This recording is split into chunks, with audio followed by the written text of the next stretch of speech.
Hello tout le monde, j'espère que vous allez bien en ce samedi matin. Alors pour ma part, j'ai l'air un petit peu fatiguée parce qu'il faut dire que je me suis couchée à 1 h du matin, j'avais un repas du boulot hier soir. Sauf que tellement habituée, j'étais réveillée à 5 h 30. Alors j'ai traîné un petit peu au lit, mais pas très longtemps. Donc je suis un petit peu fatiguée. Mais bon, ça va pas m'empêcher de vous présenter donc ce matin les livres que j'ai préférés dans ceux qui seront chroniqués à partir de demain. Donc en tout, il y aura 11 chroniques de romans et une BD sur la semaine, donc sur 6 jours. Et donc je vais vous présenter donc les livres. Alors d'abord ceux sur lesquels je passerai assez rapidement, où j'ai mis 16 et moins, et ceux où j'ai mis 17 et plus. Donc dans ceux où j'ai mis 16 et moins, j'ai découvert le premier tome de Simon Thorne qui sort aux éditions Michel Lafon le 11 janvier. Donc c'est vraiment sympa à lire, c'est un petit middle grade vraiment très agréable, mais le héros est assez agaçant on va dire. Ensuite, j'ai lu le tome 2 de Wild Love de Chloé Wilcox. Donc là, c'est pareil. J'avais beaucoup aimé le premier, donc la première intégrale, parce que voilà, ça fait quand même 600 et quelques pages. Et cette deuxième intégrale, j'ai trouvé que par moments, ça tournait un petit peu en rond et on voyait un petit peu trop facilement les ficelles. Ensuite, j'ai lu le tome 2 des aventures de Sherlock Holmes, donc le dernier des Moriarty. Alors je sais pas si c'est la fatigue ou quoi, mais j'étais un petit peu perdue dans l'histoire, donc j'ai pas tout à fait tout suivi ni adhéré à 100%. Donc j'espère que la suite me plaira davantage. Ensuite j'ai lu Vivant de Roland Fuentes, donc qui est à paraître lui aussi le 11 janvier. Alors c'est une histoire qui se déroule très rapidement, mais qui justement ne va pas vraiment au fond des choses, donc c'est ce qui m'a un petit peu déçue. Et ensuite j'ai lu Et si l'amour s'était aimé de Fab Caro. Alors là c'est pareil, les copines et les copains ont eu des coups de cœur pour cette BD. Et alors je sais pas si c'est parce que c'est pas trop de ma génération, mais en fait c'est un peu comme un roman photo que je n'avais jamais trop lu. Et j'ai pas adhéré trop à l'humour, que j'ai trouvé très second degré et très pas ce que j'aime.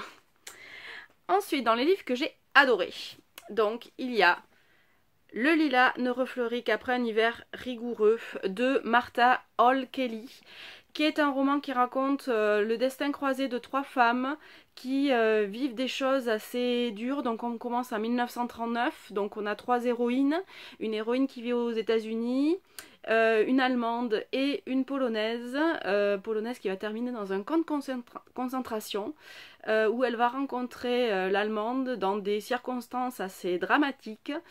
Et du coup, on va les suivre au fil des ans, puisqu'on termine dans les années 60 ou 70. Et alors, elles vont nous toucher de bien des manières. J'ai adoré Caroline, j'ai adoré Casia, j'ai adoré détester Hertha. Et l'autrice vraiment nous prend aux tripes, nous lâche pas avant la fin. On a des rebondissements de folie, des horreurs aussi. Elle est très claire sur son histoire, sur la réalité de ce qui s'est vraiment passé et tout ça. Et franchement, les camps de concentration, ça m'a totalement... c'est juste énorme. Et du coup, pour un premier roman, c'est vraiment énorme et c'est vraiment à découvrir d'urgence. Donc c'est pareil, celui-ci sort le 9 janvier chez Charleston, pardon. Ensuite, alors un livre qui est décrié, la plupart des copinotes françaises qui l'ont lu n'ont pas du tout aimé, alors que moi j'ai passé un moment génial avec du second degré à foison, des intrigues dans l'intrigue, des gens qui se trahissent, qui se trompent, qui à la fin c'est carrément de la folie. Et donc c'est le tome 1 de Fallen Crest de Tijan qui sort le 11 janvier chez Hugo New Romance. Donc j'ai adoré l'ambiance, j'ai adoré cette ambiance de lycée américain. Alors attention, c'est entre le YA et le New Adult. La romance n'est pas vraiment au centre, c'est vraiment les relations entre les personnages, les tromperies, les mensonges, la méchanceté.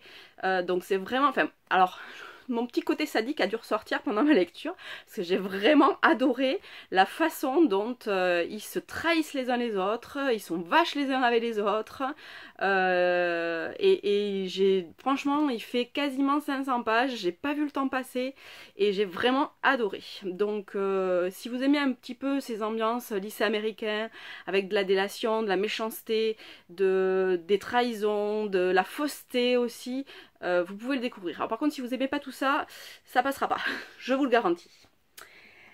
Ensuite, un thriller, donc La disparue de la cabine numéro 10 de Russ Ware. Alors j'avais déjà adoré son roman que j'avais lu l'année dernière, qui était un petit peu en huis clos aussi, donc là c'est pareil, sauf qu'ils sont sur un bateau. Et notre héroïne est un peu torturée, un peu alcoolique, un peu paumée dans la vie, elle sait pas trop ce qu'elle attend de la vie, elle est un petit peu blasée, et elle va être entraînée bien malgré elle dans quelque chose qui la dépasse vraiment.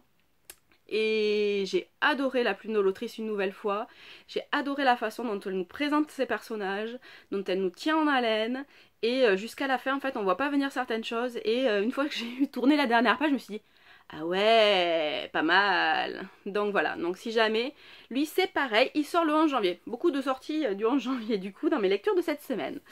Ensuite, j'ai lu un recueil de lettres. Donc je voulais juste te dire, oui c'est bien ça, d'Emily Trunco et Lisa Condon. Donc c'est l'histoire... En fait, donc c'est des lettres. Je vais vous montrer un petit peu. Voilà, que des gens ont écrit sur le site qu'a créé donc Emily Trunco. Certaines m'ont vraiment touchée, il y a vraiment des histoires qui sont poignantes, des témoignages qui sont poignants, et chaque personne, donc c'est forcément des gens qu'on peut connaître, vous et moi, et qui parlent de choses très différentes, qui parlent de l'amour, qui parlent de la haine, qui parlent de la famille, et qui écrivent à des gens qui ne liront pas forcément un jour leurs lettres, mais qui s'en servent comme exutoire pour sortir vraiment tout ce qu'ils avaient à dire. Donc voilà. Et le petit dernier qui est le tome 3 de Kinexion de Jennifer Probst. Alors un tome un petit peu différent puisque on suit Jen qui est médecin, qui est sur le point de se marier, sauf que ça ne se passe pas vraiment bien. Et bon, on l'avait vu déjà dans les tomes précédents, et du coup, on va vivre une romance intense, on va voyager avec elle, et j'ai beaucoup aimé la façon dont elle se pose des questions, dont elle cherche les réponses, et la façon dont elle tombe amoureuse sans vraiment le vouloir, sans vraiment le savoir, et elle se rend compte que ses sentiments pour un certain homme sont beaucoup plus forts que l'amitié qu'elle pensait ressentir. Donc voilà, donc je vous ai présenté aujourd'hui les livres qui seront chroniqués la semaine prochaine. Donc il y aura en plus le tome 2 de Stay de N. Sébastien qui sera chroniqué demain et qui m'a un petit peu déçue sur bien des points. Donc vous verrez tout ça dans ma chronique demain. Donc voilà, mais je vous souhaite un bon samedi, un bon week-end et à très bientôt. Bye bye.